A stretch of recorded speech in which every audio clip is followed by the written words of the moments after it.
Fala galera, beleza? Bem-vindos a mais um História Direto do Forno e hoje com um assunto bem quente. O que não falta no noticiário é notícias sobre Trump, Lula, Bolsonaro, um monte de papo sobre como a população está mais conservadora, moralista, desrespeitosa. E o grande ponto que muita gente aborda é que isso acontece porque a cultura e principalmente a noção de história está sendo atacada.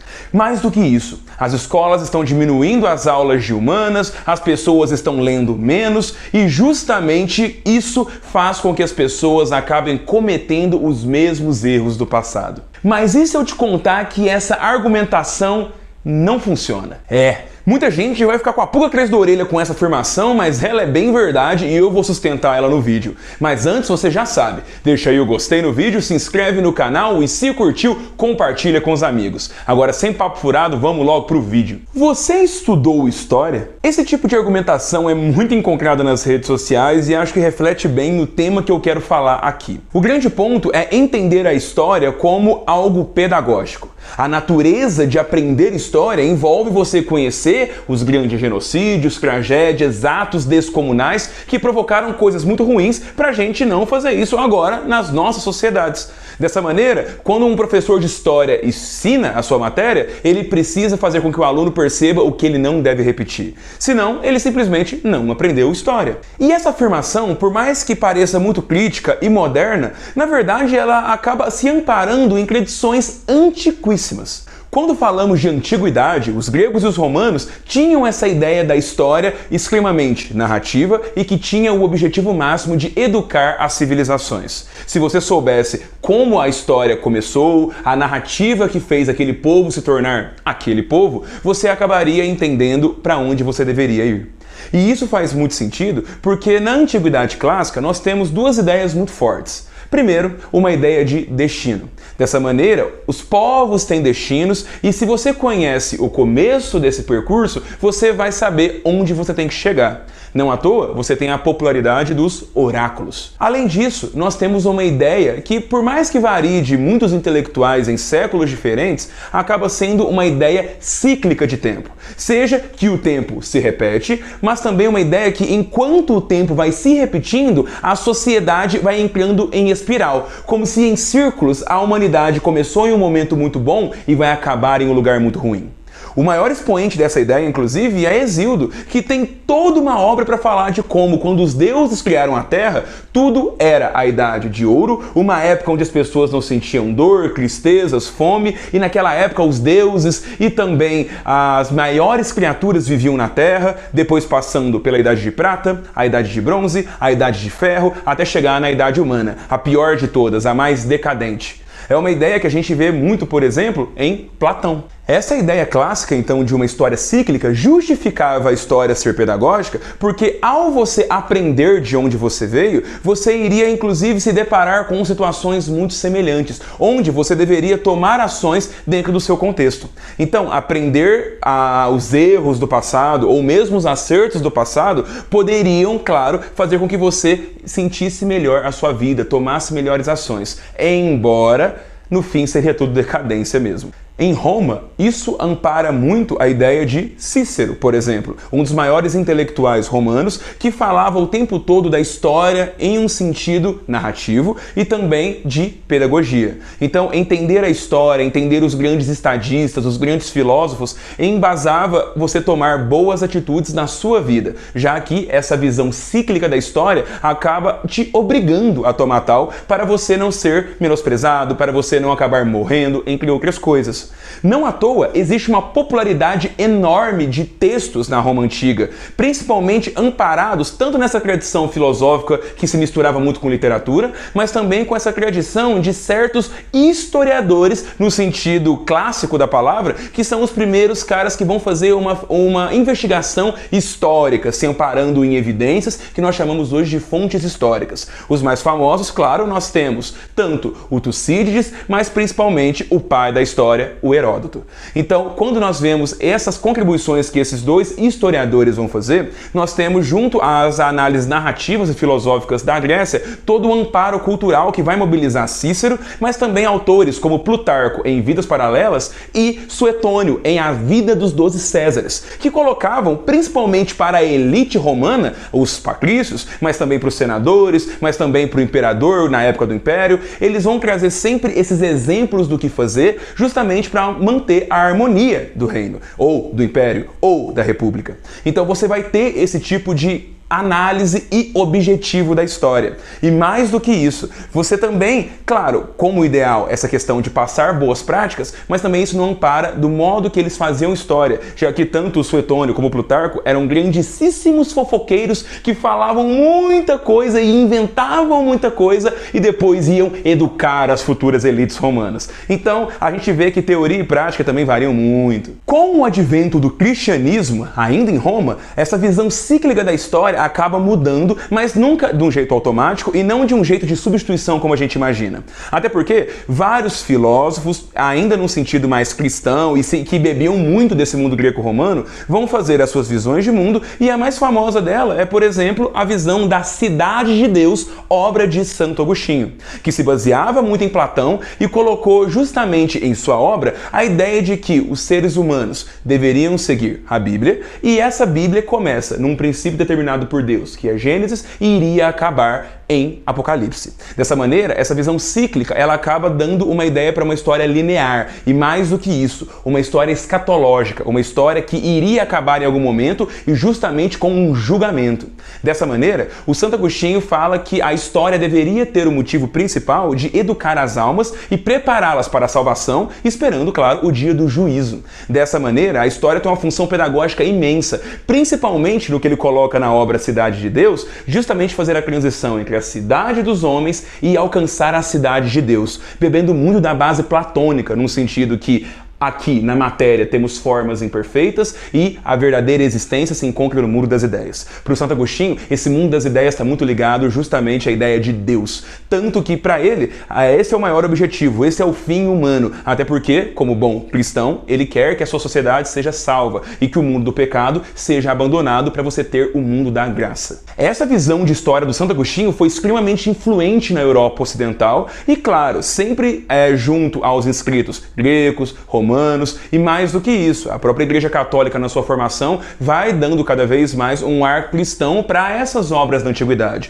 Então, a gente não pode pensar nunca numa ideia de etapas ou substituições, como eu disse. Só que durante a Idade Média, onde cada vez mais na Europa Ocidental a cristandade católica está cada vez mais forte, conforme os séculos vão passando, mas claro, nunca sozinhos, e é bom entender isso, você tem que essa noção do Santo Agostinho, ela acaba sendo bastante doutrinária e faz com que muitos padres e todo o clero católico, de maneira uníssona para manter a unidade católica, tenha essa ideia de você salvar almas buscando essa cidade de Deus tão almejada pelo Agostinho. Então a história continua sendo colocada, tanto porque alguns santos vão escrever histórias, muitos monges serão os detentores dessa vida intelectual também e darão esse norte histórico quando eles contarem a história de reis, de nobres, de cavaleiros e principalmente a história dos santos. Afinal de contas, se a história acaba pegando muito esses exemplos, você precisa dar os melhores para eles. Então os santos se tornam muito populares e a forma de se escrever essa história, a hagiografia, a história dos santos, se torna um elemento doutrinário muito importante para manter a cultura cristã forte e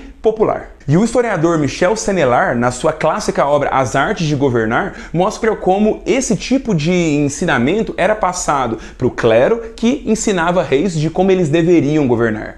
Dessa maneira, você tem o rei praticamente diante de um espelho, onde a sociedade é o espelho de como ele se portava. Então você tem a ideia de um rei que precisa ser um símbolo que mostre essa pureza, essa graça, para a sociedade não se perder. É uma ideia bastante corporativista, no sentido de que que o líder, o rei, ele é o corpo daquela sociedade. Então, dessa maneira, ele precisa representar tal. E, claro, essa visão fica cada vez mais forte conforme as monarquias ganham mais poder e o poder vai se centralizando. Nunca é algo automático, porque a Idade Média também não é algo automático. São 1000 anos de história. Mas essa visão pedagógica está muito presente até mesmo para os reis. O historiador Reinhard Koselleck fala toda essa trajetória que eu te falei, basicamente no seu livro Futuro Passado, onde ele tenta entender como é que a história vai ganhando cada vez mais força como ciência e menos como essa ideia narrativa e pedagógica. É o que ele chama de historier, que era uma história narrativa, factual e com forte elemento pedagógico para você ensinar as gerações futuras a melhorarem suas vidas, seja para se prepararem para situações como os clássicos faziam, seja para salvar sua alma como os cristãos faziam. Mas ele chama atenção para a virada iluminista que acontece a partir do século XVIII, onde a história cada vez mais tem um papel de incutir a racionalidade na população. Então ainda tem esse objetivo bem pedagógico, a história em um sentido voltado para emancipar e libertar a razão humana.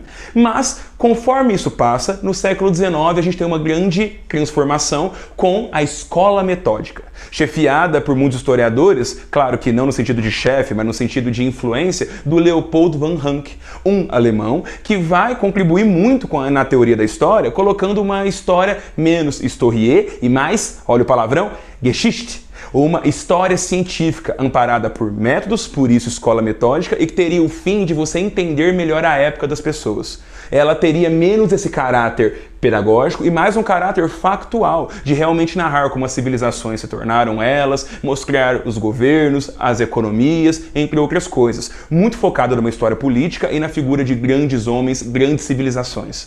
E isso vai gerar contribuições imensas e, claro, vai ser a base que vão fazer, inclusive, muitas críticas. Pessoas que vão ficar revendo essa história Geschichte, como o Koselleck coloca. Então não é um lugar final, uma experiência final, já que depois os metódicos temos várias teorias de história, várias escolas de pensamento, sejam elas buscando inclusive uma história que acabe no progresso, então as chamadas teleologias, caminhos que as visões históricas resultariam em algum lugar. Então você tem uma visão tanto iluminista, como por exemplo uma ideia que o mundo acaba em liberdade, algo muito forte, por exemplo, na Cidade Cosmopolita de Immanuel Kant, que ele falava que um dia o mundo não teria nações e sim uma grande comunidade liberta e livre, assim como também isso aparece na crítica, como por exemplo a teleologia marxista, que encerra o mundo na emancipação da matéria, no sentido que não teríamos mais correntes materiais colocando a civilização e condicionando essa exploração. A utopia comunista, o fim da história para Marx e também para outros comunistas daquele pensamento do século XIX, seria essa emancipação humana. E aí você coloca várias perspectivas que acompanham essas caminhadas da história, essas teleologias. Mas perceba que não temos mais essa postura naturalmente narrativa e baseada em exemplos. E aí é que tá. Se eu contei tudo isso pelos vários jeitos de se pensar a história, pelo jeito de se contar a história, eu respondo: para que aprender história afinal, se não apenas pedagógico? A resposta que eu vou dar é muito semelhante ao que o historiador Hilsen coloca na ideia de você criar uma consciência histórica. Você deveria então fazer com que as pessoas em uma sala de aula ou numa comunicação pública, como eu estou fazendo agora, tenham noção de processos históricos. Não naturalizem processos, entendam que alguém causou, ou um sistema econômico causou, ou um confluente de processos, deixando as coisas inclusive muito mais complexas do que simplesmente caminhos da história ou uma narrativa baseada em grandes homens ou grandes exemplos.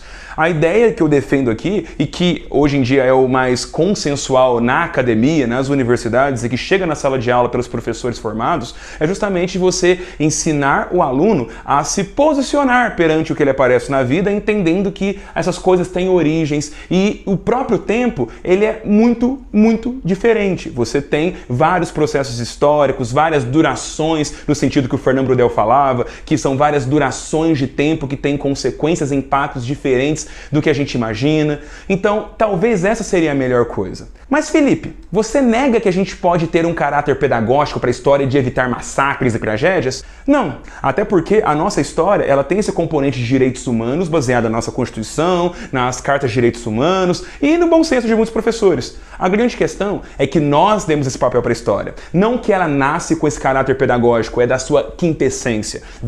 nós colocamos essa posição. Do mesmo jeito que quando eu dou aula, eu tento criar esse tipo de consciência histórica, entender esses processos e também ligados a outras coisas, como por exemplo, habilidades e competências de BNCC, porque eu sou um professor. Então assim, nós temos esses lugares, mas nós estamos colocando, nós temos que ter essa consciência que a nossa ação humana coloca a história para essas funções. Ela não naturalmente existe para educar, porque se a gente colocar em linhas gerais, a história não serve para nada. Do mesmo jeito que a literatura, que a poesia, por aí vai. Então, nós damos essas utilidades. Então, entender esse papel é fundamental, até porque entendemos que a história, o jeito de escrevê-la e o jeito que o tempo é entendido também são construções históricas e que pode mudar. É isso, galera. Espero que esse vídeo chegue a muita gente, principalmente os meus colegas acadêmicos, mas principalmente a você que não está na faculdade, e entender que a história muda, até mesmo o jeito de escrevê-la e no jeito de vivê-la é interessantíssimo. Gostaram desse vídeo mais teórico?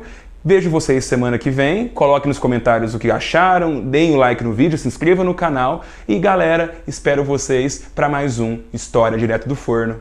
Até lá!